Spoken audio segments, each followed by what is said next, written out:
Buenas tardes, profesora y compañeros. Hoy mi compañera Hazel Wright y yo, Ana Lucía Camazón, les vamos a presentar nuestra presentación acerca de la fotografía en el siglo XIX.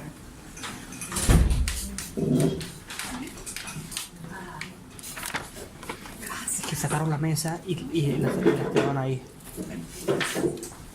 Bueno, aquí están los diferentes tipos de fotografía que se presentaron durante esta época. Hay tanto fotografía directa, nueva visión, fotografía social, cultural, de protestas y artística. Resumiéndolo un poco porque obviamente hay mucho contenido, entonces, bueno. Como ya todos saben, ¿qué es la fotografía? La fotografía es el arte visual de capturar momentos y nació en el siglo XIX, específicamente en 1826, pero se llegó a desarrollar casi que a su totalidad durante el siglo XX. Entonces, principalmente se creó para poder guardar hechos históricos, capturarlos en el tiempo y poder tener pruebas de que perduren. De que algo pasó exacto. Y dentro de esas podemos nombrar las primeras fotografías, que está la primera foto que duró en capturarse 8 horas. La segunda foto está en la esquina de acá, representa, es la primera foto urbanística y de tanto se ve la primera persona tomada de una foto. Esta es la que les decía que fue en 1826, al siglo XIX. Y la de acá de la esquina es la primera fotografía aérea, que la tomaron desde un globo aerostático sobre París. Aquí también se repite la misma foto. Esta, de esta esquina, es el primer retrato que tomaron en la vida de alguien, y esta es la primera foto que capturaron de la luna llena con un telescopio. Aquí podemos apreciar la primera foto en donde se puede ver pobreza extrema en las calles, o pobreza en general, cómo se ve el ambiente en los callejones. Esto es en Escocia.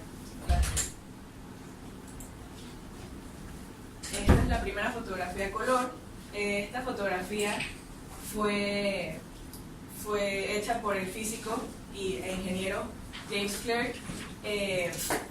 La lograron a través de... Estos son unas telas escocesas que primero las tomaron en blanco y negro, pero les pusieron 3 filtros, azul, verde y rojo, para entonces poder crear un contraste y poder llegar a lo que es la fotografía final. Como algo súper abstracto, no se entiende muy bien, pero... Es como un cuello, o sea, como una cinta, ¿no? Exacto, parece. Como para agarrarse a algo, no sé. Ajá, exacto. Pero entonces esto lo lograron a través de estos 3 filtros. Es la primera que se conoce como acordo.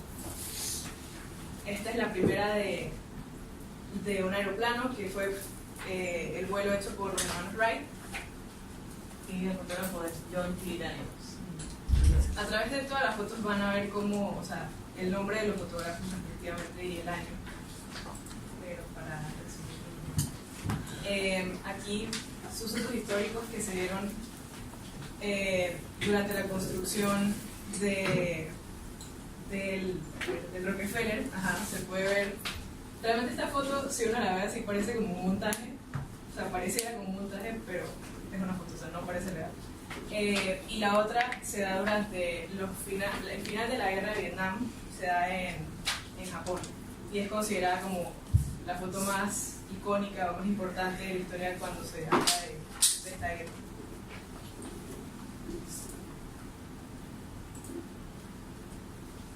Aquí también podemos ver más hechos históricos, finales de la Segunda Guerra Mundial también, durante el Holocausto, que fue 1941 al 45, cómo se transmitía ese sentimiento de tristeza de los campos de concentración. Esto fue durante la Gran Depresión, que estábamos viendo el video ayer, una madre que tenía 7 hijos y estaba migrando, no tenía dónde ir. Entonces, esta fotógrafa, Dorothy Allen, capturó el momento. Y Charles Chaplin, que o sea, esta época de puras fotografías históricas también era como para representar una causa de protesta ante lo que estaba pasando, y era el único medio que existía Charles Chaplin, además de sus películas, o sea, una de las fotografías que eran tomadas también eran representadas ante burlas del gobierno. Y, o sea, era como un mensaje de protesta, burla y como que tratar de concientizar a las personas. Ok, aquí ya hablamos de la fotografía como arte y vemos el primer arte que se llama el fotomontaje, que se crea por Tabaret Voltaire en 1916 en Zurich y se extiende a Francia y Alemania. La primera vez que se crea la fusión de dos figuras, creando el arte a sí mismo, como hablábamos en el cine, de que se cortaban cintas de la foto y se combinaba y se fusionaba una imagen con otra.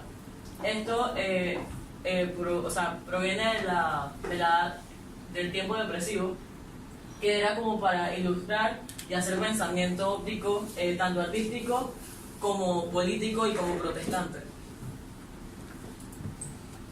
Ok, aquí vemos a Diego Rivera y a Frida Kahlo, de la acá. También se va algo que es la fotografía de cine en Latinoamérica. Las fotografías resaltan las protestas de los artistas y la protesta también de... Esto se dio durante la Guerra Civil en España. Acá. Y bueno, era mucho lo que eran las peleas y debates políticos en las calles. Entonces se enfatizaba personajes importantes y se enfatizaba el contraste y la controversia que había en las calles. Ok, la fotografía subjetiva y surrealista, que el surrealismo se dice que lo hizo André Breton en 1924, que era la revolución surrealista, el resalte de la belleza. Por ejemplo esta, que nosotros decimos que ahora es un collage, pero anteriormente, o sea, además del cual el surrealismo que se considera Dalí, muchas de las personas empezaron a crear este tipo de arte abstracto y arte que tiene una escena que no sea guerra, sino que era más artística y más sentimental.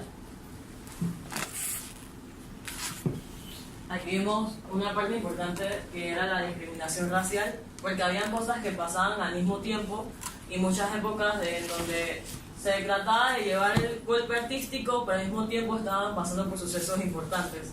Entonces, la discriminación racial, vemos la primera niña de color en una escuela, la segregación y la demanda de trabajo para las personas negras, y también a Martin Luther King moviendo las cruces quemadas de su patio junto a su hijo.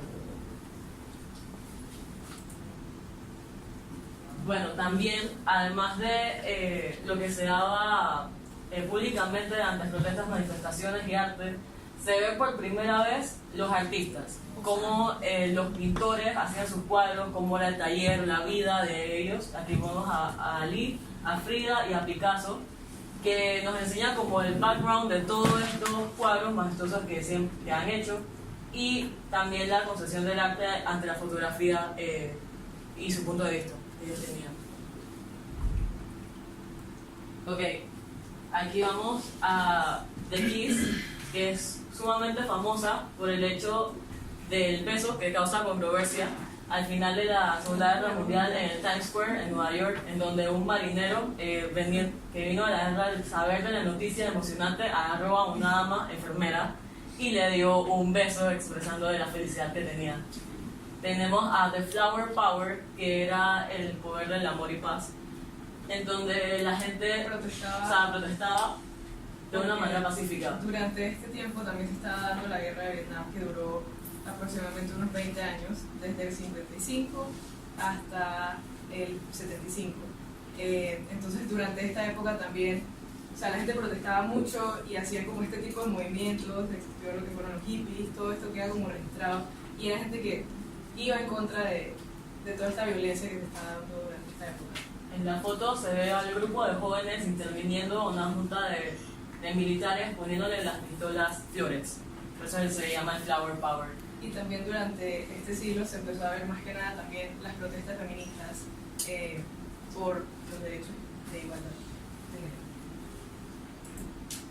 género. Ok, aquí vemos a Marilyn Monroe y a una artista que es Betty Grable. A Marilyn empezó este movimiento de los paparazzi que hoy conocemos.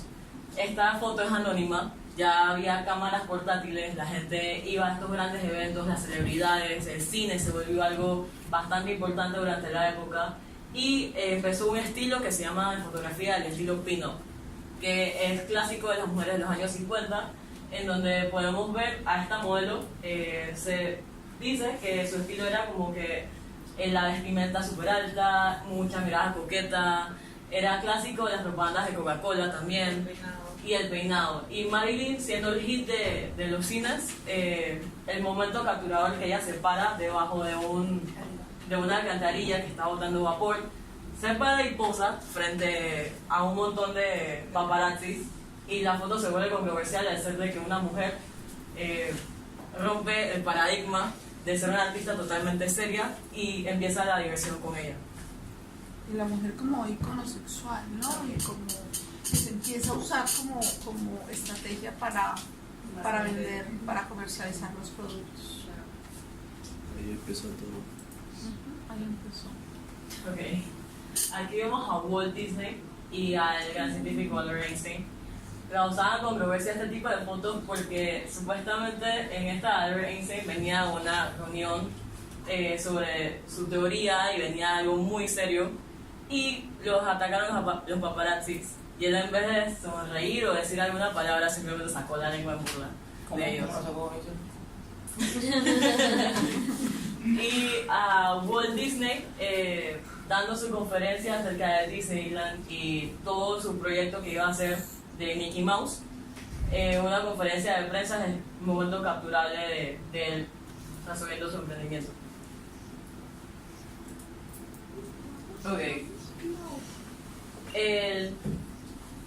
La portada más famosa de los Beatles, el álbum más famoso de los Beatles, se llama La foto de los Beatles cruzando la calle en Inglaterra, en donde se hizo una foto icónica por el hecho de que por primera vez alguien había tomado fotos de artistas que no fuera durante un estudio y que tampoco hay como una concepción de frente a la cámara, es algo movimiento, y el hecho de que se capturara en el exacto momento en una calle normal, urbanística, y que no tuviese estar en los estudios, pues causó controversia y mucho más la venta de ese álbum. Y acá el festival de Woodstock, que duró 3 días, que fueron 3 días de paz y música, en donde fue uno de los festivales más históricos de música. Aquí se ve como una pareja abrazada y todo el entorno de gente, basura, todo lo que era como ese ambiente de hippie en ese festival. Bueno, esta es muy importante, que es la caída del muro de Berlín. Es exactamente la persona que la tomó es anónima, porque muchas fotos de las que hemos presentado, algunas tienen fotógrafos, otras están en el anonimato. Otras eran personas que estaban protestando en el momento y aprovecharon y tomaron la foto. O sea. Obras fueron reveladas tarde y no se sabe exactamente el autor. Esta no tiene un autor específico, pero se captura el exacto momento de cuando rompen el muro de Berlín, al final de 1989. La caída del comunismo, ¿no? Sí. Esa es la que representa el fin del comunismo, de la Unión Soviética. Sí. Además creo que la fotografía, además de capturar el momento, es como la esencia. Y aquí podemos observarlo claramente, el apoyo que tiene este personaje al seguir rompiendo el muro. Uno siente como que si escuchara la gente gritar, Exacto. pareciera que se fuera Yo siento que no, Yo siento le pega que una vez más y eso se ya cayó. se cae. Sí. Muy bueno. Bueno, The Man on the Moon, o El Hombre en la Luna, fotos históricas como la primera foto desde la Luna a la Tierra, a cuando Apolo 18 va en el cohete y cuando ya llega a la Luna. Fueron como fotos trascendentales que la gente esperaba desde que porque ya existía la televisión en ese entonces estos fueron portadas como de revistas como las de Life, el New York Times también se hicieron como ya el tipo de fotografía, además de histórica, se repartía fácilmente y podía llegar a cualquier persona y se reproducía, siendo los periódicos, revistas, y existía otro tipo de medio comunicativo. Y bueno, arquitectónicamente podemos ver el conjunto habitacional de Le Corbusier, que la fotografía, además de impactarse por la arquitectura y por captar el momento de sucesos históricos, se enfoca también en una fotografía paisajística, en donde se ve como propulsor la Bauhaus, fue el que llevó la fotografía a un nivel también artístico, tanto arquitectónico, en donde la fotografía capta ángulos específicos, en donde tal vez pudiésemos pensarle que estamos muy cerca, pero en verdad estamos lejos, y el ángulo del edificio lo hace ver más grande. Entonces se juega también con la perspectiva. En esta foto del Museo de Guggenheim, o sea, la foto es mucho más grande, pero se logra captar el efecto y cómo es la obra ante el entorno y ante el contexto. Y bueno, la foto de la Bauhaus, que además de casa propulsora del arte y de la fotografía y el cine, pues también era como un método de práctica tomar fotos a los edificios. Y eso ayudaba al fotógrafo a perfeccionar su ángulo y su punto de vista. El juego de las luces y las sombras, ¿no? Sí, también. Y la fotografía para propulsar como este tipo de escenarios y vender de alguna manera el proyecto y darle a la gente. Pero anteriormente, una de las primeras fotografías que se hizo para vender arquitectura fueron las exposiciones en París y en Londres, que claramente muestra el evento y el suceso y ayudaba a que el país llamara la atención alrededor del mundo, siendo como una tarjeta o un postcard que nosotros tenemos, y como llamamos las tarjetitas que llevamos de viaje. Esto era, estampillas. Esto era lo que se veía y lo que se llevaba a otros países a vender y a decir que su ciudad era tan grande como se lo imaginaban o hasta mejor. Y las exposiciones eran puntos en donde, además de la ciencia y el arte, se unían puntos en donde la fotografía floreció. Ustedes tienen un barrio aquí, el Centenario, ¿cierto? ¿Cómo? Un barrio Centenario, acá, que fue el barrio donde se realizó las exposiciones universales. Abrieron la puerta a la llegada de la arquitectura y hierro y todo esto. Los finales, ¿cómo les decía? La exposición universal en París, y de ahí se empezaron a arreglar. Nuestras ciudades lo tuvieron. Ustedes tuvieron también su exposición universal en el Centenario, por eso se llama barrio, allí, en el barrio de la exposición. Abajo está el libro para quien lo quiera ver. Y bueno, Donde decía exhibir la llegada de la modernidad a nuestras ciudades.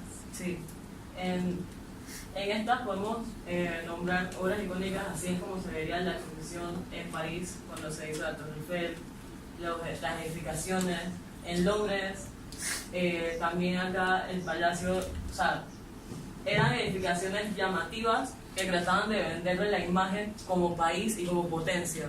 Entonces estas fotografías no eran tan distinguidas en periódicos, sino que en modo de estampillas o en modo de mensaje eran las que se llevaba y las que hacía de su auge, pues. Y bueno, esto sería todo para nosotras, pero queríamos invitarles a la exposición que tenemos aquí al lado.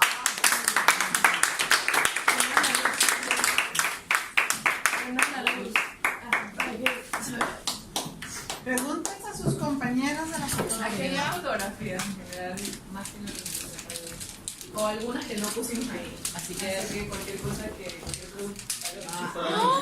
Se fue la luz. ¿Qué? Este fue el peor momento para que esto pase. Y está grabado. Cualquier pregunta que tengan. ¿Qué preguntas hay? Por Yo ejemplo, tengo una pregunta, que no sé si se me pero ¿sabes cuando salió la primera foto a color, no? Yo quiero saber que tú mencionabas que usaron como unos filtros, ¿no? Así que, ¿qué es eso? Como un papel de color y lo ponen. Papel de color. Sí, o sea, primero empezaron con telas, después con papeles de color. Y se pone que frente al lente. O sea, ¿cómo es? No, o no. El proceso de revelado ahí sí te lo debo, porque eso es. Se pone Hay unos que se ponen frente al o sea, lente. Yo hoy en día ¿cómo no captarían qué es rojo, qué es amarillo y por qué? O sea, se tomaron diferentes fotos. O sea, Ajá. exacto. Era Se esa tomaron edición, diferentes edición, posiciones y luego se juntaron. Sí, las combinaron, pero no. Ahora no saben decir cómo las combinaron, pero sí ponían algo frente al lente. Exacto. ¿Y en qué ayudó la fotografía al cine? ¿O fue primero el cine y después la fotografía? Lo que Primero fue fue la primera fue la fotografía. La foto y de ahí nace para toda todo, la porque gente. son básicamente imágenes que se repiten. Lo que- O sea, Con cine, el descubrimiento fotografía, de la óptica, desde la Exacto. óptica de cuántas imágenes logra el ojo por segundo. Lo que Entonces la pasaba también era fotografía y la animación, donde está mi amiga que ama la animación, sí, fueron dos elementos fundamentales en Iban el de la mano. descubrimiento de Iban de la- la mano. Sí, lo que pasó fue que sé que en una exposición o una feria alguien llevó la cámara fotográfica por primera vez y alguien del cinema que estaba interesado en que por qué no se podía hacer algo en movimiento, pues fue el que estudió la cámara, trató de comprar el proyecto y de ahí fue que vino el cine. Tengo una pregunta. porque el primer cine ni siquiera, el primer cine fueron fotos, pues todo lo de lo otro, no fue Nunca, el movimiento. Luego, nunca hicieron fotos de animales. Sí y no. Los de los Era- elefantes. Eran yo los he fotos visto. que, o sea, sé que eran fotos de descubrimiento más lo ponían en libros y no las revelaban mucho. Porque, o sea, estaban buscando los más famosos y también sí sale que hay una fotografía para los animales, o sea, ahí está Nat Geo. Pero las fotos antes de eso eran como muy privadas, solamente se daban en museos, o se daban en libros, o se daban en enciclopedias. Pero cuando empezaron las protestas y las manifestaciones por lo que ahora vamos llamando como la crisis ambiental en los años 60, donde estos jóvenes del Peace and Love, que empezaron como un movimiento social que queda en el hipismo, ellos empiezan a hablar de una nueva forma de cultura mucho más armónica y ellos mismos son los que le abren la puerta a la denuncia sobre, no solo sobre lo que pasaba en términos sociales, sino ahora lo que pasaba en términos ambientales. Entonces ellos mismos empezaron a representar en la fotografía y en la pintura pérdidas de ecosistemas, ¿no? La quema, la tala de árboles, la quema de árboles, la pérdida de animales y demás, que no han sido muy reconocidos como si lo ha sido el papel de estas artes en denunciar la pobreza y demás, pero también estos jóvenes de la contracultura denunciaron a través de la fotografía lo que venía sucediendo con términos ambientales. Una pregunta. Empezaron a levantar la voz sobre hacer protestas por los temas ambientales. En su investigación, o sea, dos preguntas. En su investigación, ¿vieron algo con respecto a la censura a través de la foto? O sea, arreglar la foto de cierta manera para ver censura. Y la otra, con respecto a eso, de la censura, ya la foto a color estando en el medio, ¿por qué las fotos de Albert Einstein son todas en blanco y negro y no hay ninguna a color? Ok, te explico. Primero, las de Albert Einstein, o sea, para el momento de los paparazzi no existía un filtro a color, las cámaras no tenían color. O sea, tenías que revelar, hacer todo el proceso para poder poner colores a las fotos. Usualmente las fotos de Albert Einstein, no sé por qué, pero hay algunas que sí más actuales son blanco y negro, aunque no deberían. Pero sé que la que puse en el PowerPoint es a blanco y negro por el hecho de que solamente las cámaras móviles que tenían paparazzi tomaban de ese color. Y la otra pregunta que tú me decías No era era sobre una la... foto artística, era una foto más Ajá, una foto de... comunicativa y de denuncia. Mientras más rápido lo tomaba y más rápido lo... No, o sea, mi pregunta va el hecho de que, o sea, como dices tú, no en esa foto, pero más adelante ya las fotos a color son más comunes. Está el tema de la censura porque Albert Einstein se cree que es blanco y en verdad él es de descendencia morisca, mora. Entonces él tenía un colorcito así como Faye. Y, Está más blanco que la piel. o sea, como yo, pues. Ahora sí. Y entonces se hacía blanco y negro para que la gente creyera que era el ideal alemán, que era blanco. Pero ahora que mencionaste de censura, Sí. sí hay fotos, especialmente las que yo mencioné, las surrealistas y las subjetivas, que aunque eran protestas ante los gobiernos y ante la gente, muchas de esas fotos eran censuradas y eran cambiadas para no ser publicadas, o si las publicaban tenían la mayoría de las cosas que ellos revelaban censuradas. O sea, prácticamente las fotos que veíamos ahí publicadas no eran las mismas. Y el flash. Y ajá, el flash, que empezaba primero con la palita que arriba. La misma manipulación que se dio en la pintura, por ejemplo, en el Renacimiento, con el fresco Pura propaganda. Miguel Ángel, claro, de los desnudos, y luego traen a otros artistas, a Rafael Sanzio, para que pinte sobre el muro sobre el mural de Miguel Ángel, pinte los trapitos que cubren los genitales. Cuando lo mismo se hagan fotografías de una u otra forma, es una manipulación de la información. O sea, aparte de manipulación, aparte de censura, era como propaganda. Sí, De cómo deberían ser en las parte cosas. sí, no. Por eso es que la Bauhaus se vuelve importante. Porque la Bauhaus, o sea, promete y da las fotos que son. Porque ella es la propulsora de la fotografía artística. Quien creó Gras, o sea, la protesta, y por eso también fue uno de los déficits de la Bauhaus se deshaciera por las guerras y todo esto, era de que el momento en que esas fotografías iban a medios públicos, publicitarios, o sea, las fotografías no eran las mismas, y el artista quedaba atrás. Así que no era como, no había una autoridad ni tampoco el crédito que le daban a los artistas como hay ahora. Yo solo tengo un comentario que en la foto de la niña negra, los que estaban alrededor eran guardaespaldas, Sí. porque les daba miedo, mandados por el gobierno porque les daba miedo. A la niña. Imagínense, la primera niña negra, eso fue un shock Pero fuerte. me parece chocante que un gobierno también de blancos le diera a la niña, o sea, estuviera, le diera el Que trato estuviera por completo, si estuviera consciente de eso. custodiada. Ajá. Muy bien. Veamos una.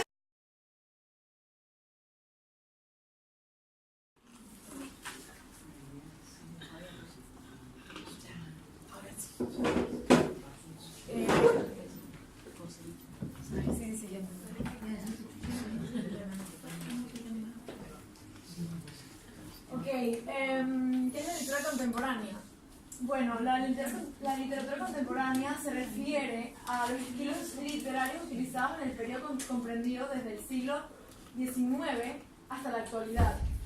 Su nacimiento se atribuye a los eventos de la Revolución Francesa y la Revolución Industrial. Pero hay mucha gente que dice que en verdad este periodo comenzó desde la muerte de grandes escritores como fue Shakespeare y Cervantes, que murieron el mismo año, en 1616. Entonces, gracias a la originalidad de sus obras, por eso son considerados que gracias a esto, de ahí comenzó el movimiento de la literatura contemporánea. Bueno, este periodo de la literatura tiene como principal característica el hallarse constantemente en renovación.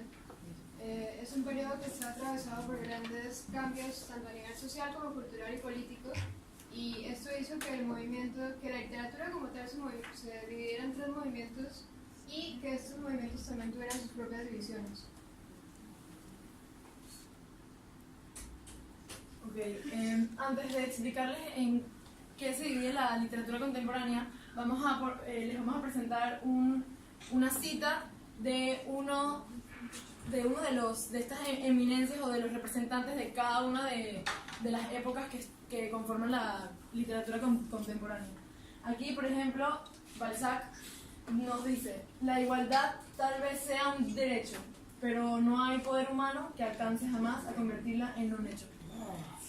Entonces, quisimos agarrar una cita que pudiésemos asociar a lo que era la vida social y la vida política o la vida en sí cuando estaba pasando la revolución industrial o prácticamente en la modernidad. Entonces, Balzac fue uno de los representantes del romanticismo, siendo así el romanticismo un movimiento que se desarrolló a finales del siglo XIX, teniendo como principal estandarte la libertad del ser en todos sus sentidos. Nace para adversar al neoclasicismo y para dar al hombre las herramientas necesarias que le permitiesen su emancipación política, artística y personal, y vivir conforme a su percepción de las cosas. Prácticamente es lo contrario a lo que estaba en la época pasada, en la época de antes, y el romanticismo es prácticamente la libertad del ser. ya sea sentimental, ya sea en cualquier. Y cuando ya el romanticismo, o sea, como les expliqué, que se dice que vino ya desde Shakespeare y Cervantes, cuando ya el romanticismo, que fue en este siglo, fue cediendo por los cambios de la sociedad y de todo esto, cuando se dio, finalmente se crearon nuevos, como unas subdivisiones del romanticismo, unos pequeños movimientos que están dentro del mismo romanticismo. Como lo son el parnasianismo, que el lema prácticamente era arte por arte, el simbolismo, que se opuso a la objetividad, aludiendo que la realidad general es la suma de las percepciones individuales de los seres, como ya dije, prácticamente es la percepción de cada quien como individual. El decadentismo, que es la contraparte del parnasianismo, y el mismo de la otra cosa. El decadentismo, presentó una producción literaria libre, arraigada en lo individual, en la sensibilidad del ser, en los rincones más oscuros de la mente humana. Prácticamente muestra indiferencia entre los falsos moralismos que estaban ya en el parnasianismo. Luego el realismo, que es la oposición a todo lo que representaba religión y dominio de masas por medio de dogmas, o sea, querían libertad, o sea, total. Y el naturalismo, que apareció para dar razón y voz a los cuadros que se presentaban diario en la vida de las sociedades. Esta época fue bastante como burda, y representaban la prostitución, la pobreza, como escenarios así bien La vida cotidiana. La vida cotidiana, literal. Bueno, como les mencioné, para que vean un poco lo que es Shakespeare y Cervantes, que fueron dos eminencias del romanticismo. Y para que vean y entiendan, leyéndolo, lo que eran las palabras que utilizaban, cómo armaban sus versos. Esto es un poema de Shakespeare. Y dice: cuando en sesiones dulces y calladas hago comparecer a los recuerdos, suspiro por lo mucho que he deseado y lloro el bello tiempo que he perdido. La aridez de los ojos se me inunda por lo que envuelve la infinita noche.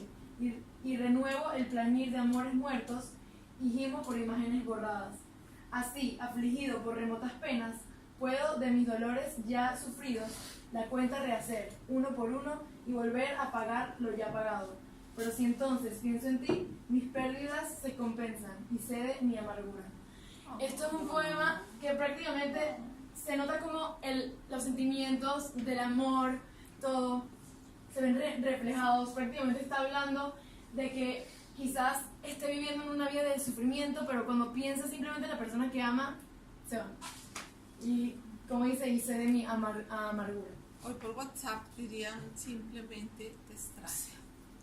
¿Ven? Sí. O sea, es la simpleza, es llevado al máximo la simpleza, pero se los dejo a ustedes. Pero es para que atiendan la riqueza de la elaboración de las emociones a través de la palabra. Y una cosa que no dije, que el romanticismo se caracteriza más que todo por tener temas que son de amor y muerte, amor que terminan en tragedia, que no terminan en tragedia, o sea, se la pasan eso. Por eso Romeo y Julieta puede ser un buen ejemplo. Luego Miguel de Cervantes, poema. Cuando Preciosa es una persona, o sea, así se llama. Cuando Preciosa el panderete toca y hiere el dulce son Cuando Preciosa el panderete toca y hiere el dulce son los aires vanos. Perlas son que derrama con las manos, flores son que despide de la boca. Suspensa el alma y la cordura loca, queda a los dulces actos sobrehumanos, que, de limpios, de honestos y de sanos, su fama al cielo levantando toca. Colgadas del menor de sus cabellos 1000 almas lleva, y a sus plantas tiene, amor rendidas una y otra flecha.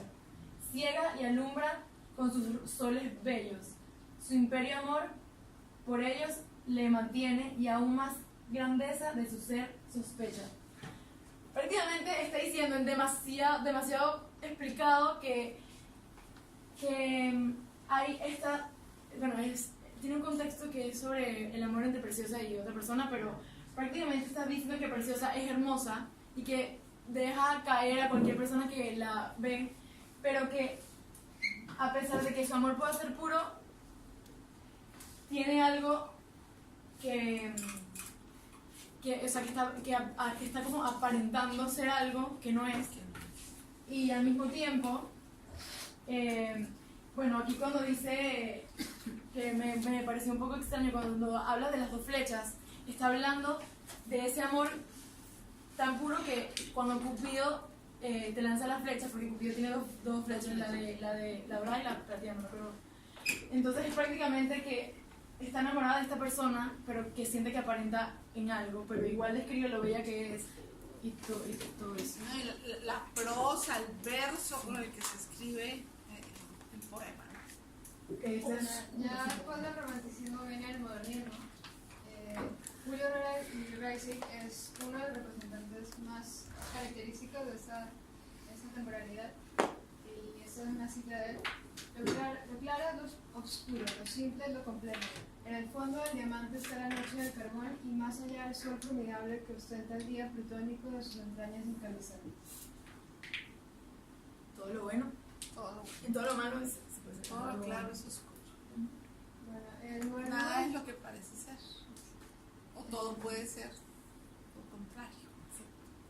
el modernismo literario tiene sus raíces en América Latina y se origina a finales del siglo XIX. Principalmente busca hablar de lo que se vive en ese instante histórico, pero desligándose de todo sentido de pertenencia a alguna cultura en particular. También esa tendencia buscaba romper con la estética impuesta anteriormente por el romanticismo y todo lo que deriva de todos sus movimientos, como romper con esa estética. Por eso se puede decir que el modernismo busca acercar a todos al arte y demostrar que la belleza radica en lo simple y que por común se la tienen poco. Las cualidades de lo cotidiano eran realzadas, lo hermoso no era cosa de unos cuantos, sino que era libre de acceso a todos. Y algunos representantes destacados de esta corriente son José Martí, Rubén Darío, Julio René Reisig y Amado Nervo. Después les decimos todo lo que... Bueno. Bueno, este es un poema de José Martí. Dice: yo soy un hombre sincero de donde crece la palma, y antes de morirme quiero echar mil versos del alma. Yo vengo de todas partes y hacia todas partes voy. Arte soy entre las artes, en los montes, montes soy. Yo sé los nombres extraños de las hierbas y las flores, y de mortales engaños y de sublimes dolores. Yo he visto en la noche oscura llover sobre mi cabeza los rayos de lumbre pura de la divina belleza. Pues sí. Este poema es hermoso, lo tienen que leer completo. Es larguísimo, pero agarramos Sí, el me da principio. mucho más, pero aquí se ve lo que decía de que no pertenece a ninguna cultura en particular. No se anclan en algún lugar, sino que son de cualquier lugar y de ninguno al mismo tiempo. Y también se ve la diferencia con la prosa del romanticismo. Ahora es mucho más simple, simplemente dicen lo que tienen que decir, no le ponen ningún arreglo extra, como lo hacían en el romanticismo. Hay un son cubano que parte de esas frases. Soy un hombre sincero, de donde crece la palma. Mi beso sano. Luego uno de Rubén Darío. Otro de Rubén Darío. Yo sé que hay quienes dicen: ¿por qué no canta ahora con aquella locura armoniosa de antaño? Eso no es la obra profunda de la hora, la labor del minuto y el prodigio del año. Yo, pobre árbol, produje al amor de la brisa cuando empecé a crecer un vago y dulce sol. Pasó ya tiempo a la juvenil sonrisa, dejada al huracán mover mi corazón. Bueno, él habla como de la vejez, que ya no es una persona joven, que han pasado los años, pero también podemos ver lo mismo que decía anteriormente. Ahora es todo mucho más simple, o sea, no le ponen ningún adorno extra, pero igual tiene una belleza impresionante. Claro, O sea, se la basa en lo poesía no simple. se pierde. Exacto, La poesía no se pierde a pesar de que la prosa cambie. pero busca la belleza en la simplicidad. Ok, ahora estas son dos citas de vanguardistas. Está Proust, que dice: la ambición embriaga más que la gloria. Que yo espero que lo puedan relacionar a todo lo que estamos hablando, de historia, ¿verdad? Y Franz Kafka dice, dormí, desperté, miserable vida. Prácticamente es la rutina de todo, de las fábricas, del trabajo, todo lo que tenían que... Y los que hayan leído de Kafka La Metamorfosis, Loca. es eso, durmió, despertó y qué miserable vida con la que se encontró. Eso está puesto Sí. en nuestro contexto actual. Marcel Proust fue el que hizo la novela más larga, como 8 volúmenes. Entonces llegamos al vanguardismo literario. Apareció también como una contraparte del modernismo y apuntó hacia la innovación partiendo desde el ser como sujeto creador de realidades. El vanguardismo literario busca renovar desde sus cimientos a la sociedad, acabar con los dogmas, con las imposiciones y apuesta al individuo por y para sí como el núcleo mismo de las cosas, la razón de la existencia. Y aquí la sociedad comienza a criticar bastante también, a abordar problemas de política, sociales, y luego también el impacto que tuvo el vanguardismo derivó en una serie de movimientos literarios. Dentro de este hay otros movimientos más pequeños que son... ya va. El impacto del vanguardismo fue tal, eso fue lo que les acabo de decir, que se crean o salen ya las divisiones. Exacto, están el impresionismo literario, el expresionismo, el cubismo, el futurismo, el dadaísmo, el creacionismo y el surrealismo. Entonces, no sé si quieres que toquemos a algunos. Queríamos como medio explicar algunos, pero no sé si de tiempo. Ok, el impresionismo. ¿Cómo sería, por ejemplo, un cubismo literario? Esta corriente literaria no derivó propiamente del vanguardismo, sino que fue un causal del vanguardismo. O sea, prácticamente causó, no sé, es como pasó esto y luego sale el impresionismo porque llegaron las vanguardias. Dio paso a su consolidación. A este ideal se opusieron las vanguardias, aunque reconocieron haber obtenido de estos movimientos la expresividad y la riqueza propia de sus discursos. Luego tenemos el expresionismo, que tuvo el fin de brindar salidas a los hombres de toda la serie de nudos y ataduras que la sociedad ha impuesto. En esto también incluyendo los dogmas de la iglesia, o sea, prácticamente querían ser libres de todo parámetro, toda regla que tuviese, que se suponía que tenían que regirse por. Luego está el cubismo. Esta tendencia apuesta a la percepción del subconsciente, al cómo ocurren las cosas detrás de los ojos, en los mundos particulares de cada individuo. Es lo mismo. Creo que también se podría parecer un poco al cubismo del arte. Prácticamente la gente está expresando a sí mismo, sin importar lo que los demás estén haciendo. Bueno, en el futurismo se procura la ruptura con el pasado. Cualquier cosa que implique el pasado significa atraso. Y principalmente hablaban de la máquina como el centro de atención y de culto, o sea, la revolución industrial. El ultraísmo es una oposición a las propuestas modernistas y se usa el verso libre y tiene una relación directa con el creacionismo y el dadaísmo. El dadaísmo surgió producto de la Primera Guerra Mundial y se opuso a la burguesía, y se dice que tenía versos ilógicos y que tenía finales inconclusos. Bueno, el creacionismo, esto es un movimiento donde prácticamente el autor, ya sea el escritor, se creía como Dios, todopoderoso, en donde la palabra es donde lo valía todo. Pues. Y ya el surrealismo es un derivado del dadaísmo y se fundamenta en los estudios de Freud. Entonces se expone las intimidades del subconsciente humano. Y bueno, es un poco. Ok, y él nos encantó, tenía muchos y no sabíamos cuál elegir, pero también habla como de la realidad, sí, me vale. Y si queriendo alzarte nada has alcanzado, déjate caer sin parar tu caída sin miedo al fondo de la sombra, sin miedo al enigma de ti mismo. ¿Acaso encuentres una luz sin noche perdida en las grietas de los precipicios? Cae, cae eternamente, cae al fondo del infinito, cae al fondo del tiempo, cae al fondo de ti mismo, cae lo más bajo que se pueda caer, cae sin vértigo, a través de todos los espacios y todas las edades, a través de todas las almas, de todos los anhelos y todos los naufragios. Javi, vas a tener que sentar aquí. Para que la niña esté... Me están distrayendo, profe. Ay, pobrecito. Bueno, prácticamente no. Decir que seas tú o sé tú sin que las personas, o sea, sin que importar lo que piensen las personas. Y aquí es donde vemos la característica también con el vanguardismo, que es como simplemente exprésate.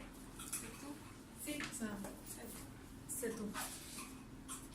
Bueno, luego del vanguardismo viene el posmodernismo y uno de sus autores principales es George Orwell, que dice: hasta que no tengan conciencia de su fuerza no se revelarán, y hasta después de haberse revelado no serán conscientes. Ese es el problema. Ese es el punto. ¿De verdad? No saben que se nos Hasta que no pase no te das cuenta. Una crítica de la sociedad y al poder. Claro, del a la pueblo, presión. ¿no? Y ponlo, hasta que el pueblo no sea consciente de su fuerza. Ay, perdón. Porque no revelar. Porque no a la reelección. Si no sabes que eres capaz, no lo vas a hacer. Pero si sabes que eres capaz, lo vas a hacer. Pero después lo haces y no sabes lo que va a pasar. Pero cuando sabes lo que pasa, ya no puedes hacer nada. Bueno, el posmodernismo surge inmediatamente después de la Segunda Guerra Mundial, alrededor de 1945, los años 50, y su propósito principal era superar los proyectos modernistas del siglo XX, pero fracasaron en su cometido de renovar de una forma radical las formas del arte que había hasta ese momento, o sea, las formas tradicionales o formales. Bueno, la literatura propia de la posguerra está caracterizada por una gran variedad de estilos, escuelas y géneros, y hay tres variantes importantes dentro de este movimiento, que son el realismo mágico, el teatro del absurdo y la literatura de protesta política. Y los temas más relevantes de la literatura posmodernista serían la abolición de las distinciones entre clases sociales, la insostenibilidad de los modelos de razón y el egocentrismo propios de la ilustración, y las relaciones problemáticas entre la intuición individual y la ideología. Efectivamente, hoy en día también se pueden ver todos esos Pues, peleas seguimos en de el posmodernismo. Sí, seguimos en eso. Hasta ahora Estamos ahí duro con Yo creo que feminismo, todo el mundo tiene el mismo derecho. ahora lo estamos asumiendo. Bueno, Y hay un poema de Gabriel García Márquez modernista. que dice: si alguien llama a tu puerta, amiga mía, y algo en tu sangre late y no reposa, y en tu tallo de agua temblorosa, la fuente es una líquida de armonía. Si alguien llama a tu puerta y todavía te sobra tiempo para ser hermosa, y cabe todo abril en una rosa, y por la rosa desangra el día. Si alguien llama a tu puerta una mañana, sonora de palomas y campanas, y aún crees en el dolor y en la poesía. Si aún la vida es verdad y el verso existe. Si alguien llama a tu puerta y estás triste, abre, que es el amor, amiga mía. Porque prácticamente una persona insegura del amor o quizás que está dolida, pero el amor llama a tu puerta, si quieres no salgas, pero al final es como que si alguien llama a tu puerta, abre, que es el amor, amiga mía. O sea, como que en las personas hay veces que uno no quiere dejar entrar, ya sea en amor, amistad, pero hay un punto que ya sabes que... ¡Qué belleza! Cositita bonita, bebé. Tenemos, por ejemplo, Otro posmodernista. que es Paul Auster, que dice: labios proféticos desprovistos de imagen, mudo el que espera, asombrado, sabio entre urnas. La blasfemia desborda la predicción. La rosa helada concede sus espinas a un aliento que marcha con esfuerzo hacia ojo y olvido. Solo nos queda prepararnos. Desde nuestro primer paso, la voz está confabulada con las piedras del campo. Qué hermosa. Demasiado. ¿Dónde tienen el libro, chicas? Sí, ya se lo voy a mostrar ahora. Poesía. Ok. ponemos esta lámina porque la poesía tuvo gran importancia durante esta época y también se pueden ver dentro de la misma época, o sea, la época contemporánea, que hubo diferencias en la misma poesía desde sus principios hasta hoy en día. Ay, sorry, no. ¿Se dio cuenta? Ok. Por ejemplo, ya cuando estamos hablando de romanticismo, o sea, voy a tratar de comparar el romanticismo que fue al principio de la era contemporánea hasta hoy en día. En sus principios predomina la belleza y las emociones sobre la razón. Luego, llegando a hoy en día, con el tiempo la razón se sobrepone a los sentimientos. De una importancia del yo, de lo íntimo, pasa a importar más la crítica y el significado. Expresión, en el romanticismo se puede decir que hay una expresión de los sentimientos y los deseos en contraposición con la realidad. Y ya llegamos a que hoy en día la expresión más es más importante la expresión más racional y realista y no tan romántica. Así como que también se pueden ver las diferencias dentro del mismo periodo de la poesía, como los mismos versos cambian. Ya en el posmodernismo ya ni siquiera tenía un orden. Ya lo que ustedes estudiaron quizás en el colegio de las prosas, del mismo verso, ya hoy en día ni siquiera hay poemas que ni siquiera los puedes identificar porque son tan desordenados, que no es como que sea malo, sino que ha cambiado muchísimo. Que tienen otra estructura de orden. Exacto. A lo que ya venía como a lo clásico, pues. Entonces, bueno, me voy a poner esto porque la poesía me pareció que, no sé, cambió demasiado en la misma época y aparte tuvo una importancia bastante grande en la literatura. Y vamos a hablar un poco de lo que pensamos en la actualidad. Hoy en día, Nuestra contemporaneidad. nosotros la decidimos llamar época de la falta de identidad. Sí. ¿No? Ok, vamos a mostrarles unos ejemplos de cómo hoy en día se ha perdido en letras de la música, porque la música, o sea, en literatura también, y ya en los poemas o en los libros que se dan hoy en día. Bueno, de este lado tenemos Imagine de John Lennon, que ya todos la conocemos. Y 4 veces de Lee un Imagine there's no countries, it isn't hard to do. Nothing to kill or die for, and no religion too. Imagine all the people living life in peace. You may say that I'm a dreamer, but I'm not the only one. O sea, es una crítica a la sociedad y también buscar la paz y que todo el mundo pueda vivir tranquilo y feliz, que nadie se esté atacando, sino que haya un respeto entre las personas. Allá tenemos que dice los 4 de Maluma.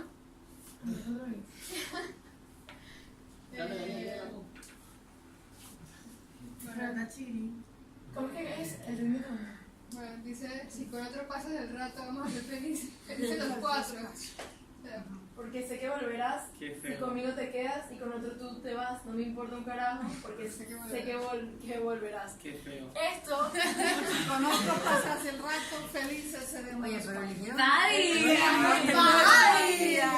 sí, Hay el otra problema es que canción, el problema es que antes no se daban este tipo de cosas como Irreverencias. Exacto. No, Entonces, sí se da diferencia. así no. Fuera pues tú un bole de mano ahí de ¿no? Porque la irreverencia, para Y que luego- ser irreverente tienes que tener una razón y una Y luego vamos a hablar. O sea, miles de años Porque para no llegar a eso. pusieron una de A carajo y a Juanes. qué cosa. o la última de Miren, por ahí tengo la camisa Calle negra. Calle Pegué la 13 cara fue fue sin sin querer. querer. Te puedo cantar, tengo la camisa negra para que veas. Pero bueno, también tiene. el otro Las ejemplo. últimas no son tan apoyadas. El otro ejemplo también fue conversado con la profesora. Así que no digan que por qué eligieron eso. Sí, bueno, pero no está mal. Es porque. Aquí no son moralistas, tranquilos. Lo voy a explicar antes de ponerlo. Ok, lo que vamos a explicar ahorita es las diferencias de cómo un hombre respetaba a la mujer y la describía de una manera y quizás no tenía la necesidad de expresar tanto, Es literario. sino que simplemente con miradas o con versos, o sea, podían hablar de una mujer. Y entonces, el otro ejemplo es un ejemplo del libro 50 sombras de Grey, de cómo describen y mencionan o tratan, bueno. Entonces, este es Romeo y Julieta, las 50 sombras de Grey. Mientras Shakespeare escribía: "Ah, es mi amada, es mi amor, ojalá lo supiera, mueve los labios, mas no habla, no importa, hablan sus ojos, voy a responderle. Qué presuntuoso no me habla a mí. Dos de las estrellas más hermosas del cielo tenían que austerarse y han rogado sus ojos que brillen en su puesto hasta que vuelvan. Y si ojos se... No puedo leer. Y si ojos se cambaleasen con estrellas, se cambiasen con estrellas. O sea, prácticamente está una manera muy linda de describir lo linda que era, y ni siquiera está diciendo mucho, está diciendo que no le habla y que sus ojos son lindos. Y bueno, 50 sombras de Grey se ven expresiones o frases como: ella se acuesta en la cama impotente, su piel bastante rosa y jadea también. Con un golpecito, la lengua de cuero muerde su clítoris y ella gime en un grito de garganta. Tu trasero es... ¿Termino tú? Termino. Mira, tu trasero está bien levantado, parece glorioso.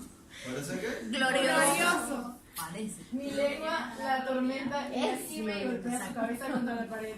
Entonces, cuando antes, ustedes pueden leer, y cuando en el principio de la época contemporánea, uno podía también describir estos momentos, pero no lo hacían de esta manera. Lo hacían con palabras, con imaginería. La imaginería es la capacidad de describir algo sin ni siquiera decir. Por ejemplo, si quiero describir que este cuarto está lleno de personas, ni siquiera mencionar la palabra cuarto ni personas. Tenían otras maneras de que fuese este mismo, pero de otra manera, decirlo de otra manera. Son otros recursos literarios. Claro. Metáfora, literación. Que hoy en día ya se Yo puedo decir una opinión rapidito antes de que sigas. Sí, claro. Yo pienso que todo lo que somos ahorita, como les estaba explicando antes, viene de lo que somos, de lo que fuimos antes. Claro. Y eso de que ya utilizaban a la mujer como publicidad, como un objeto sexual, y todo eso viene desde antes. O sea, somos lo que fuimos antes, y que, bueno, ahorita sí seremos liberales, como quien quiere decir, pero las cosas son más explícitas y la sexualidad ya no es un tabú. Pero que tiene que ver con esa pérdida de razón y de sentido, ¿no? Y de sensibilidad. El asunto es hasta dónde vamos a llegar. Yo creo que vamos a llegar al paraíso. Bueno, nosotras escribimos una conclusión, chicas. Nosotras escribimos de lo que pensamos sobre la época de la falta de identidad, pero antes de leérselas, este es nuestro trabajo que se los va a pasar para que, aparte de saber cómo escribían o qué es la modernidad o el vanguardismo, para que lo disfruten. sepan, para que conozcan a ver las páginas que no tienen nada, para que conozcan a las eminencias más grandes de la época. Chévere. Donde hay 3 libros de cada uno y unas frases que también se podrían relacionar a lo que estábamos hablando de la historia de todo esto. Es un Entonces, trabajo ahorita se los paso. que además va a quedar reposado en la biblioteca de la escuela.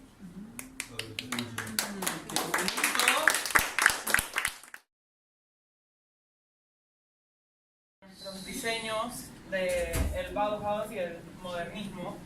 En el mío, que es el de diseño de modas, todo comienza con la revolución industrial. En el modernismo se da la aparición ya de automóviles, de la invención del ferrocarril, máquinas de vapor, las industrias, se da los derechos de la mujer. Pasan varios acontecimientos que dan fruto también a cómo reacciona la sociedad ante lo que está pasando en esos momentos.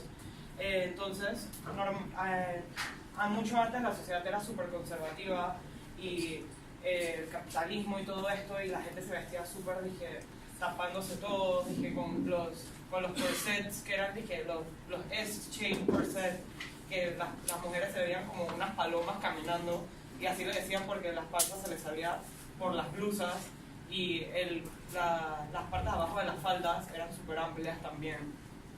En 1910, básicamente, la moda, en ese momento ya iba a comenzar la Primera Guerra Mundial. Como iba a comenzar la Primera Guerra Mundial, varios de los hombres que trabajaban en eso entonces se volvieron militares, y las mujeres comenzaron a conseguir trabajos, así que la ropa no les favorecía porque eran atuendos muy pesados, tenían mangas largas. Intentaron facilitar a la mujer para que pudiera trabajar en las industrias. Entonces, así más o menos se veía en 1910 a 1920, vestidos ya no tan grandes, ya las partes de abajo eran más finas, se amarraba con alguna correa o alguna cinta en la cintura porque querían mostrar el cuerpo cómo se veía de la mujer. Dije que era curvo, que era delicado, así se tenía que ver, dije, la mujer ideal. Era crucial tener un sombrero con plumas o con algún animal o con algo. Entre más cosas tuvieras en el sombrero, significaba que tenías más plata. Y los colores que utilizaban normalmente eran pasteles, dije, rosadito, claro, cosas así. Y ya dije, cuando eran eventos más formales ya se vestían negro, blanco y tonalidades en grises. Y en el ambiente donde está es la casa danzante de Gaudí, que más o menos va acorde a la época de este atuendo. En 1920, estos son, dije, los Roaring Twenties, donde sale el jazz y todo eso, el Art Nouveau, el Art Deco. Sale también el optimismo después de la Primera Guerra Mundial, que comienza ya en 1920, esta etapa. La moda pasó a ser como funcional de día y de noche como de entretenimiento, porque salen, o sea, ya a este punto de la moda pasaron a tener las faldas de los tobillos, a tenerlos, dije, un poquito más abajo de la rodilla, que eso era, dije, lo más corto que había en ese entonces, y era, dije, la mujer está enseñando un montón, era la más liberal, y dije, y en las noches se ponían los headbands, las vinchas, ajá, las vinchas con las plumas, y ya salió otro tipo de calidad de ropa también, porque ya se utilizaban en otras fábricas. Ya existían, dije, los escotes atrás, usaban jackets ya de animal, de pieles y cosas así.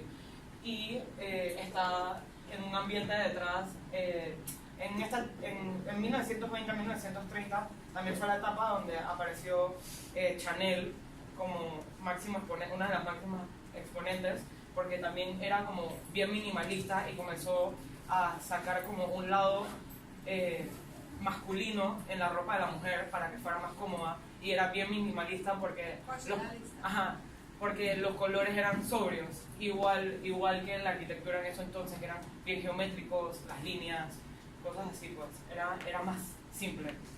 Ya para 1930, ya en 1929 pasó lo de la caída de Wall Street, se dio la Gran Depresión. En 1930 la mujer pasó a vestidos con hombreras, es mucho, iba a decir shoulder pads, con hombreras. Ya se veían como colores más sobrios, ya no usaban tonalidades más pasteles. La mujer ya trabajaba, tenía oficios más importantes, ya comenzaron a utilizar los pantalones y rompers, cosas así. También comenzaron a enseñar escotes en la espalda, y ya esta época, ya este ambiente es Miss Van der Rohe, sí, es Miss Van der Rohe. Y sí, desde 1930 a 1940.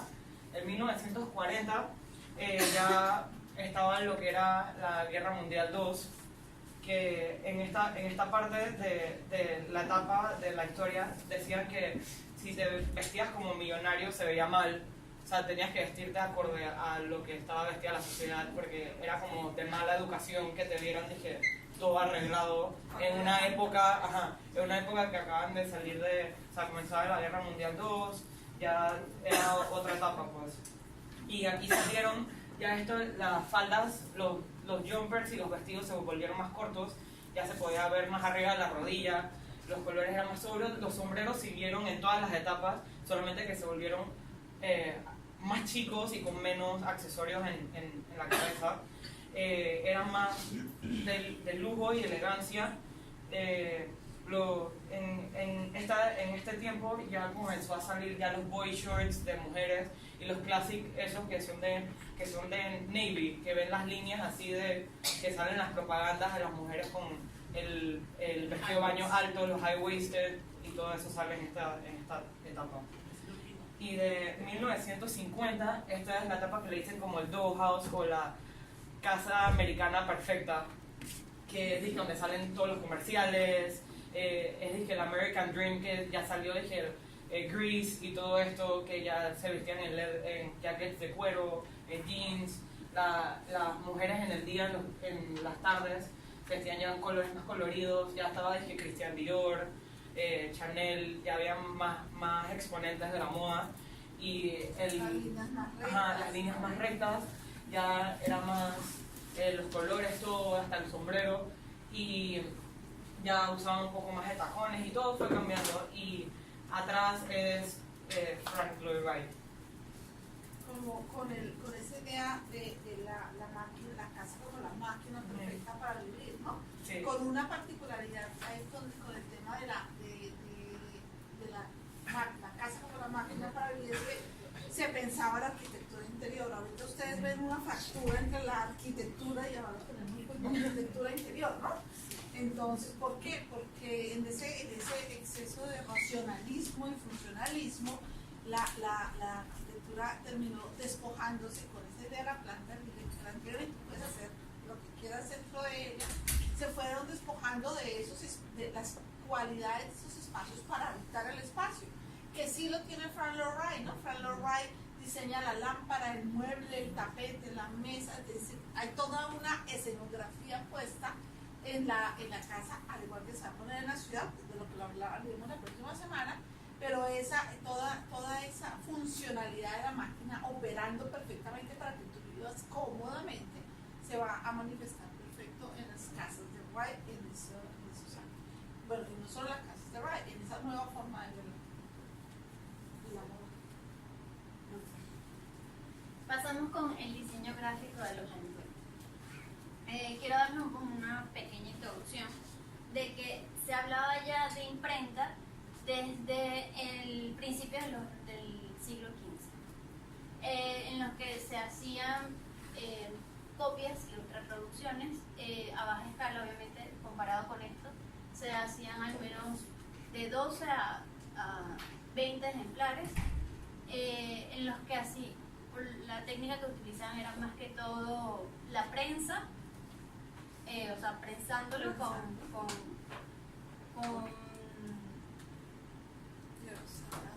con tallados en madera, y poco a poco fueron cambiando los materiales, lo que vendría siendo punzones de acero, matrices de cobre y metal fundido. Cuando empiezan empezaron a adaptar lo que era la tipografía. La que más se parece a los de esos tiempos son las que tienen serifa, que vendrían siendo las que tienen adornos en sus terminaciones. Claro que en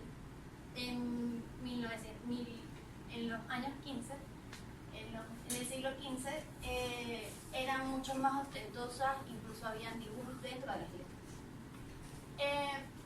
Cuando nace la Bauhaus, empieza lo que es la máquina a vapor, se se empieza a imprimir de una manera mucho más grande y empiezan también tipografías que expresan lo que pasa en esos libros. La tipografía futura fue hecha por Paul Renner en 1927. Paul fue un estudiante de la Bauhaus y fue vendida o fue reconocida porque él decía que esa era la letra modernista, esa era la letra de su época. Luego esta Paso limpio. sí, está hecha a base de cuadrados, círculos y triángulos. Él se iba muy hacia lo Bauhaus y el estilo Stein. Luego viene Eric Hill con su tipografía muy parecida a Futura. Luego Beatriz Warner, que inventó lo que vendría siendo la tipografía Time New Roman. El Palatino fue hecha por Hernán Saad y estas dos últimas la hizo Matthew Carter. La tipografía se llega a ver en todo lo que viene siendo este boom de la imprenta, de la publicidad, la televisión.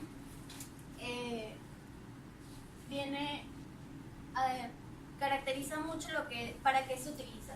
Por lo menos estas como Futura, que sin serifa, lo utilizaban mucho para títulos y para que llamara la atención. Y se empezó a utilizar esta como Roman para textos más largos para la mejor lectura. Y hasta hoy la letra que más se recomienda utilizar para los libros, para la impresión de textos largos, es la Times New Roman, porque es la más legible, la que menos cansa el ojo. Sí. Porque asimila, o sea, nuestro cerebro, las serifas como si fuera una letra continua. Está también lo que vendría siendo la ilustración, que Mickey Mouse hasta ahora sigue evolucionando. La televisión también vino siendo algo muy importante en los años 20, ya que de allí se toma, de la televisión y la publicidad se toma lo que vendría siendo el modelo de vida. Las personas hacían lo que la publicidad y la televisión les mostraba. Como hablaron mis compañeros, también llegó a ser muy importante en el packaging y las etiquetas de las comidas, la famosa lata que ya nos hablaron, y las revistas que vienen también desde mucho antes, pero esta vendría siendo más del movimiento COP. Esta me llamó mucho la atención porque lo que leí decía que esta propaganda de cigarrillos estaba hasta en los poros de la iglesia. Hasta ahí llegaba la publicidad y lo tomaban como algo bueno. Es símbolo de masculinidad. Ajá. Haciendo este collage, yo llegué como a la conclusión, o bueno, al pensamiento, de que todo esto que nos mostraban en el siglo pasado, que era bueno y que era muy popular, la promesa vendría siendo más o menos los vicios que tenemos ahora. Fumar es malo, tomar Coca-Cola es malo, los enlatados son muy malos también. Entonces, todos los vicios que tenemos ahora vienen de allá, la televisión, todo. Entonces, bueno, ese es el mensaje que les quiero dar con mi consulta. Muy bien. Crack, Gaby. Bueno, por último, tenemos lo que es el diseño industrial, que vemos acá. Pero hablando del diseño industrial, se dice que se considera que la primera institución que habló, que impartió las bases de esto y que habló como primera vez con ese término de diseño industrial fue la Bauhaus.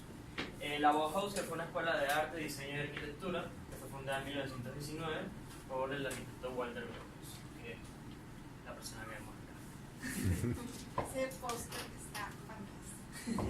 Bueno, aquí más que todo quise representar de manera de, no son todos los funcionarios, pero son los que llegaron a ser o tuvieron algunas raíces en lo que es el diseño industrial. Entonces cada uno tiene como su silla o su mueble de cabeza, como lo que tenían en la cabeza cada persona. Bueno, en la Bauhaus, que Bauhaus significa construcción y Haus significa casa, así dándole fue creado para el renacimiento de Alemania, después de las tragedias que hubo. Se creó para que las personas fueran capaces de construir, de innovar, de crear nuevas cosas, pero también se tomó muy en cuenta el sistema de aprendizaje de William Morris, que decía que los primeros se llegaba como un aprendiz, después se convertían en oficiales y terminaban siendo maestros. Entonces la mayoría de las personas que entraron a la Bauhaus terminaron siendo maestros de la Bauhaus, y fue como algo que se fue dando durante hereditario. Ese es el modelo de escuela bajo el cual hemos trabajado toda esta semana, ¿no? De aprender haciendo. Bueno, en la Bauhaus se podía enseñar como tipografía, lo podemos ver acá como que fue la tipografía Bauhaus, la futura, que salieron de ahí.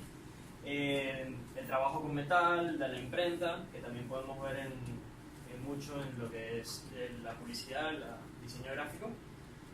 Los muebles, que viene ya como industrial, los textiles, plásticos y pintura.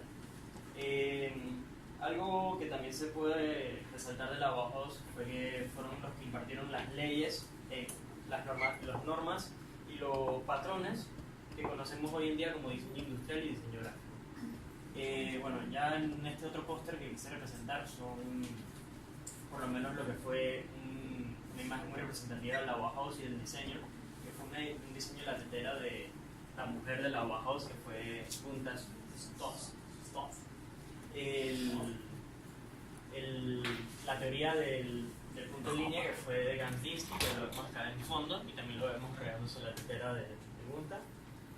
Vemos esta imagen representativa que se fue el nombre de quién era, pero bueno, lo vemos sentado en la silla de Marcel Breuer, y el reposapiés, que es de Mies van der Rohe. También vemos lo que es la mesita de noche, y también una mesita que fue hecha para poder usarla mientras está sentado en el sofá, que es de Ellen Gray. Y vemos como el revistero de Peter Geller.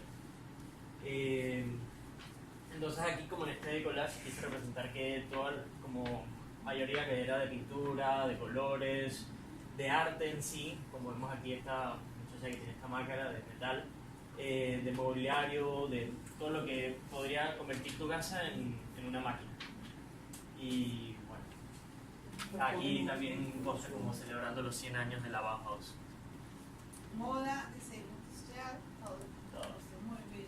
Gracias. Además personificaron divinamente a estos personajes sin ponerle rostro. Estuvo estupendo. Muy bien.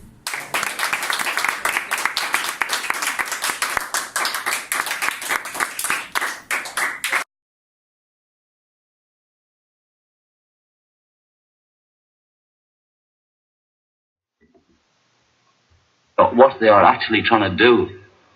I think all our society is run by insane people for insane objectives. You know, and I think that's what I sussed when I was 16 and 12, way down the line. But I expressed it differently all through my life. It's the same thing I'm expressing all the time, but now I can put it into that sentence that I think we're being run by maniacs for maniacal ends, you know.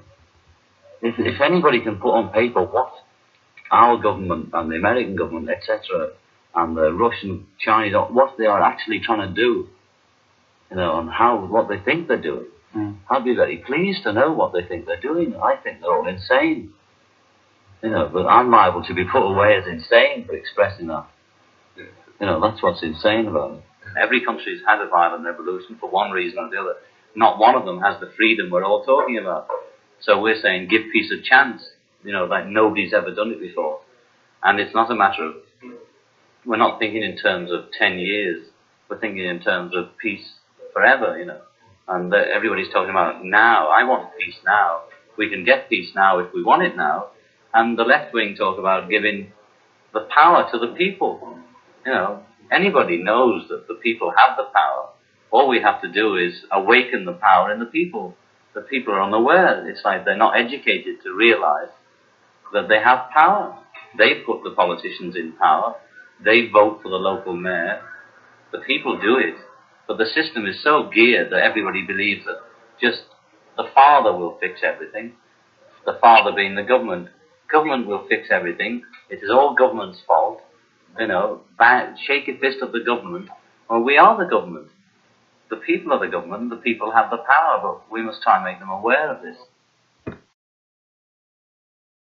Después de la Primera Guerra Mundial, Estados Unidos junto con Rusia se convierten en superpotencias. Pero cambios más profundos que el pasivo antagonismo de dos superpotencias estaban ocurriendo. Esta vez, no era tanto lo que ocurría fuera de Estados Unidos lo que está haciendo la mayor diferencia en el marco político de la vida de los ciudadanos. Esta vez, era más lo que ocurría internamente en Estados Unidos lo que pasaría a la historia, como un punto de inflexión a nivel mundial. La población afroamericana en su historia ha sufrido una constante posesión, represión y sumisión. Desde sus orígenes siendo esclavos para otros, hasta en la actualidad donde carecemos de una equidad de servicios públicos y una marcada desigualdad de calidad de vida. Vivimos en los residuos de la ciudad, esos lugares que están dedicados solo para aquellos que no pueden aspirar a más de lo que está entregado. Y lo que se está entregado no pasa de lo inhumano porque siempre se ha luchado por ello por varias décadas. Pero ya es suficiente. No podemos ni sentarnos al lado de otra persona si nos fijamos bien primero en su color de piel. No podemos tomar de la misma fuente de agua sin antes revisar nuestros rasgos y después determinar con esto si vamos por algo que es de buena o mala calidad. Y amigos, esto no solo se vive aquí en Estados Unidos, si en Panamá en el Museo de la Reina Torre de Arauz por mucho tiempo fue también segregada racialmente, una entrada para los blancos y una entrada para los negros. Es suficiente, porque esto no puede seguir así, porque hasta donde yo sé los niños y niñas negras no pueden ir a la misma escuela que los niños y niñas blancas. Esto ocurre porque una es de mejor calidad, entonces no puede ir personas de descendencia africana. 0,0000000 es mejor morir luchando que vivir siendo sumisos a la desesperanza. .com. Martin Luther King. Yo también tengo un sueño. Que se detenga esta marginación urbanística. Que se detenga esta esclavitud pasiva. Que se detenga esta discriminación racial en el espacio público y el espacio interior. Pero la discriminación de los humanos no se limita solo a la raza, sino también al género y la orientación sexual. Es hora de cambiar.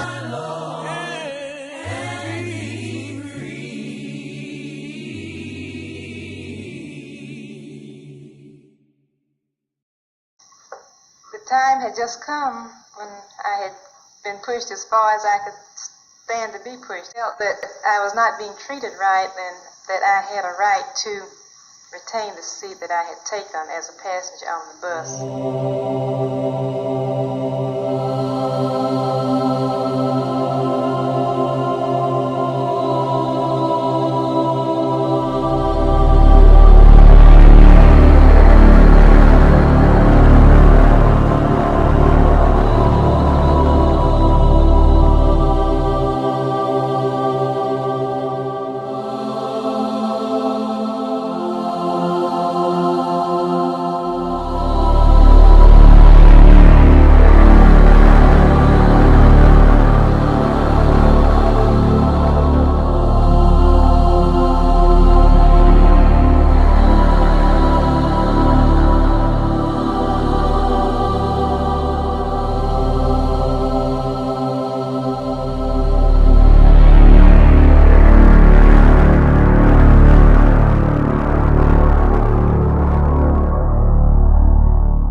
Vota por mí para el Tercer Reich, para una mejor Alemania, más unida, con más seguridad, con más capacitación.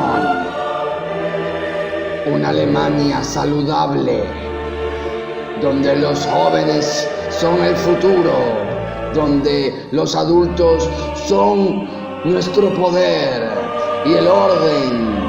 Y el orden lo hacemos todos juntos.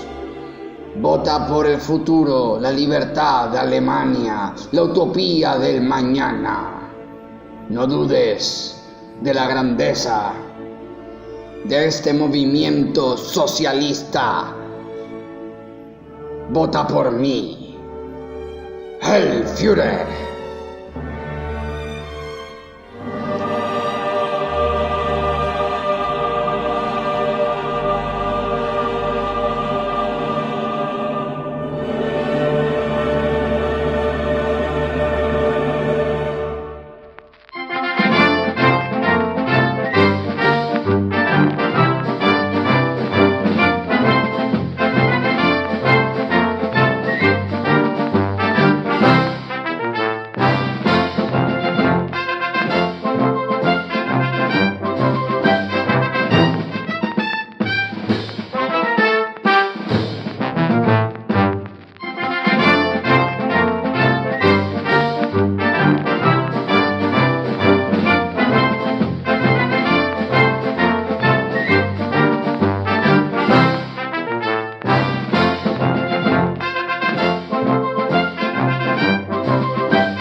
Me cae bien, te lo digo. Hitler me hubiese matado, así que Hay algo. Es mejor existido. Yo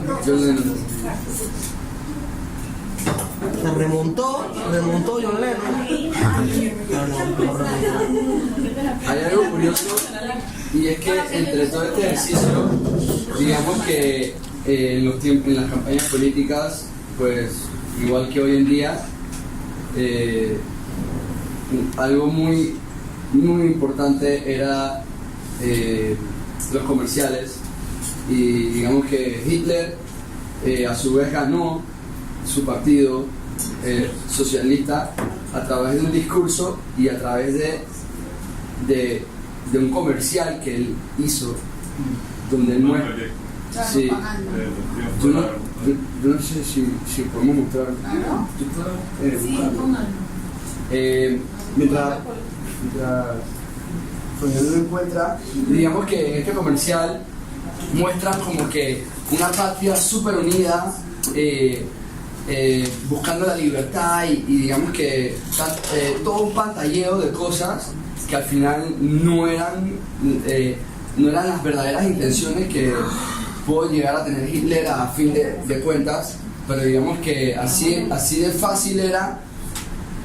Si hoy en día es más difícil, pues en el siglo XX ya todo ese consentimiento del modernismo, pues era fácil engañar a las personas y uno dejarse influenciar por las mentes, sea por una campaña política en la televisión o en un simple afiche, pues era más fácil moldear y dominar las cabezas de las personas. Hoy en día que tenemos, pues, gracias al boom tecnológico y la globalización, pues un foco más abierto a las cosas.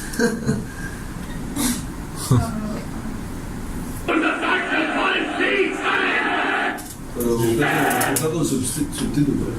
Ese uno en subtítulos.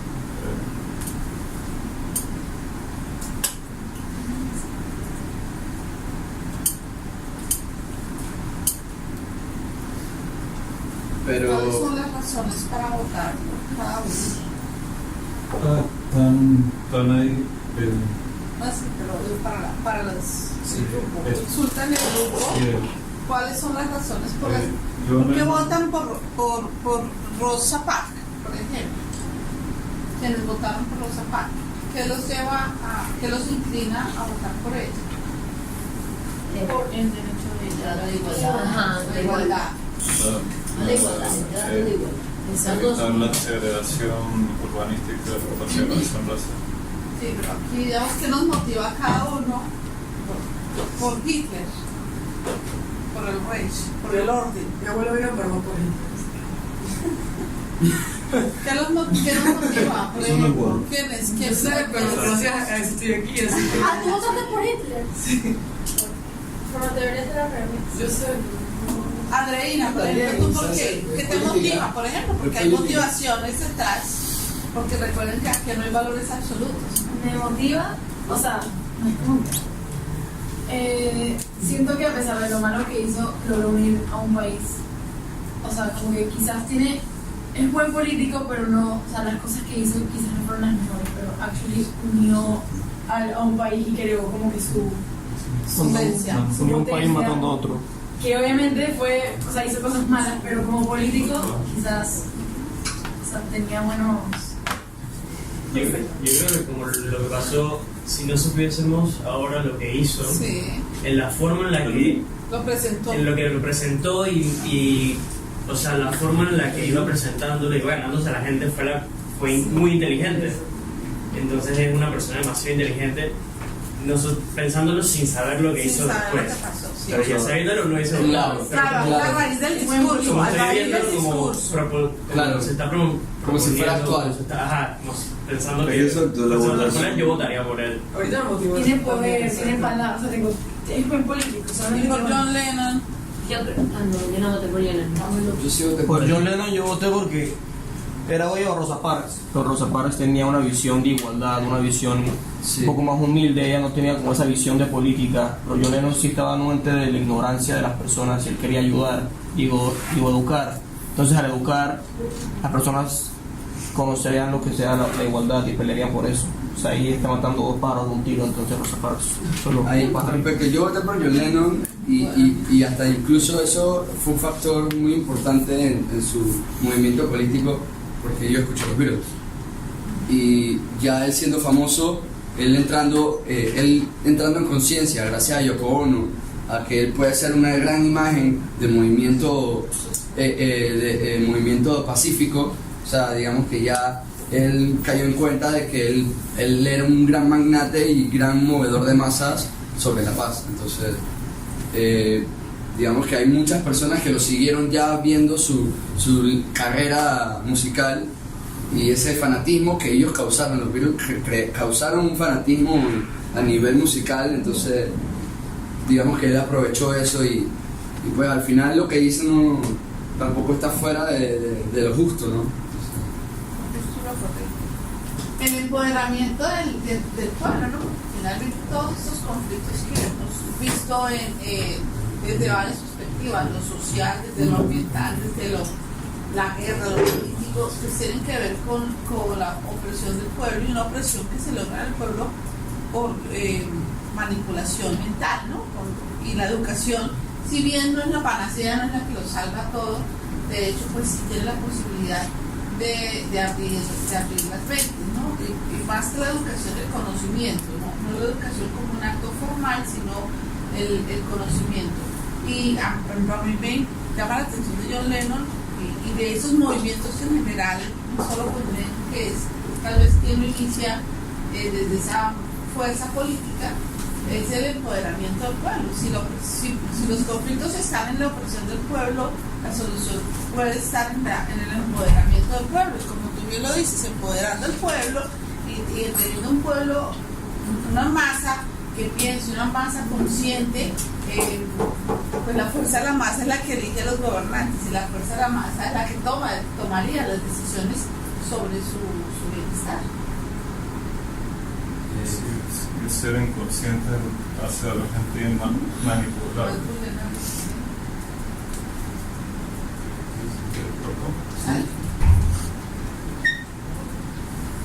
El uso de los medios, el arte, ¿no? Porque finalmente detrás de eso está el uso del arte para el control mental. Para el control mental. Entonces aquí lo que van a ver fue el comercial que transmitieron en cadena televisiva conmemorando al Tercer Reich, y digamos que uno lo ve simple, o sea, uno ve el comercial y uno sin estar entrando, sin saber el contexto total, pues te quedas inspirado. Día especial.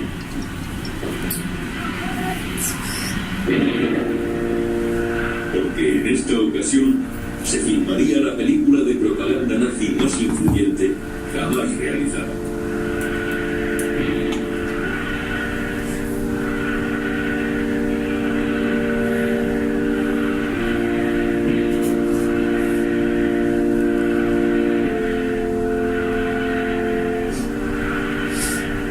Lo que contemplé en Nuremberg es uno de los sucesos más extraordinarios que jamás se presenciaron.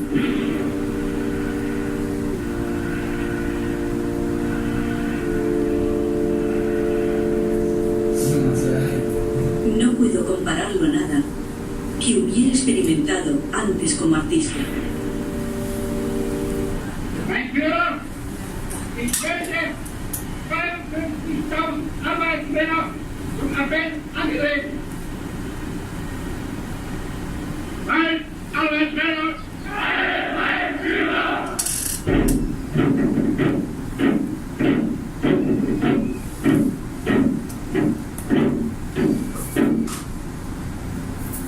Para alcanzar la gloria del Tercer Reich, la directora Leni Riefenstahl ayudó en los preparativos dirigiendo y ensayando esta escena al menos 50 veces. Kamerad, woher stammst du? Aus Griechenland. Und du, Kamerad? Vom Kaiserstuhl. Und du? Von der Donau, vom Rhein und von der Saar. Ein Volk, ein Führer, ein Reich, ein Land. La película Triunfo de la Voluntad fue aclamada en todo el mundo tras su estreno. Cosechó premios en Alemania, Venecia y finalmente París.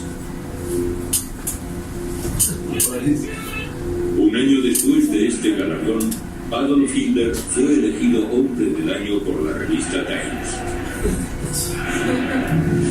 A comienzos de 1935, Triunfo de la Voluntad era una película cuyo visionado era obligatorio en todos los colegios alemanes. Hoy la película está prohibida en Alemania.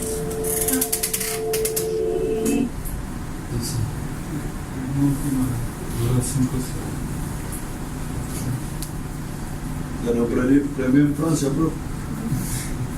Antes de.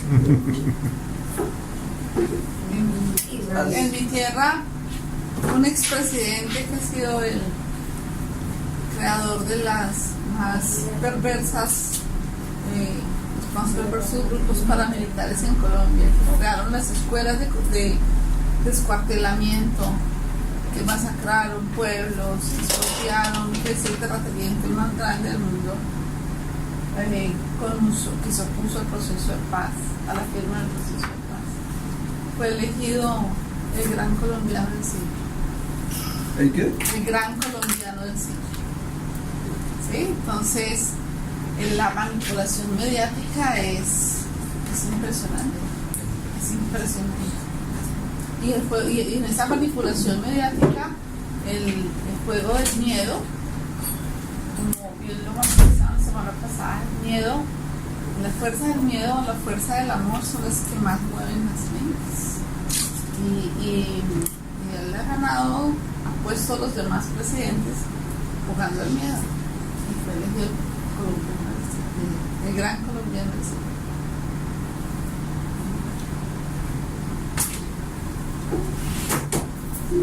Si hubiera sido uno de los miles de visitantes, habrías visto el ideal alemán en pinturas, esculturas y grabados. Todo seleccionados por el propio Hitler. La grandeza. Fui guiado por la Casa del Arte Alemán. Apenas podía dar crédito a lo que veía. La tendencia es el erotismo. Para incitar a los alemanes a tener muchos hijos alemanes. Y la gloria del granjero alemán que alimenta a los guerreros de la nación.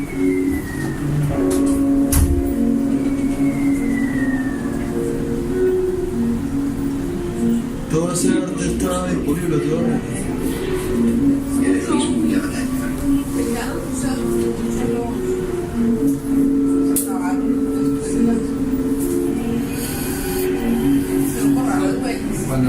Cuando habían atrapado a Hitler, mandaron a que los 3 días de orgía artística concluyen con un desfile de 10 kilómetros bastante joven. que celebra los 2000 años de cultura alemana. Una película sí, la película. que rescata el arte de los nazis. Hay un documental que pueden conseguir en línea. De la vida. Un documental que consiguen en línea, un nombre bastante sugestivo, el tamaño sí importa, se llama, y es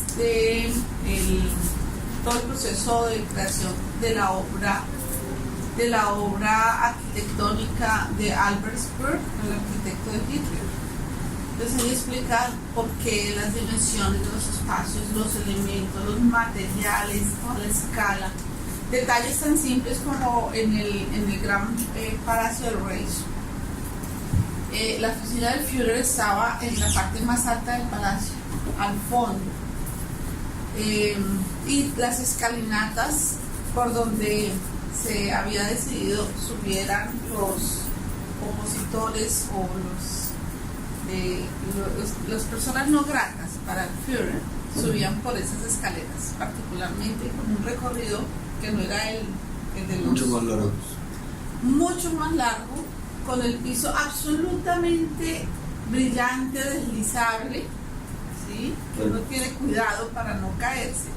Y las escalinatas ligeramente inclinadas en su huella hacia atrás. De tal forma que el cuerpo y el cerebro se ocupan de atender, de protegerse. Y cuando llegan a la oficina del Führer llegan agotados, ya no llega con el ánimo de la pelea, ya su mente se ha dispersado, ligeras cuestiones para las cuales se dispuso la forma de orden racional cartesiano con lo que se estructuraron los espacios públicos y demás para hacer que la gente caminara por las líneas, ¿no? Líneas rectas, en ángulos rectos, todo en orden, todo en perfecto orden. Entonces todo eso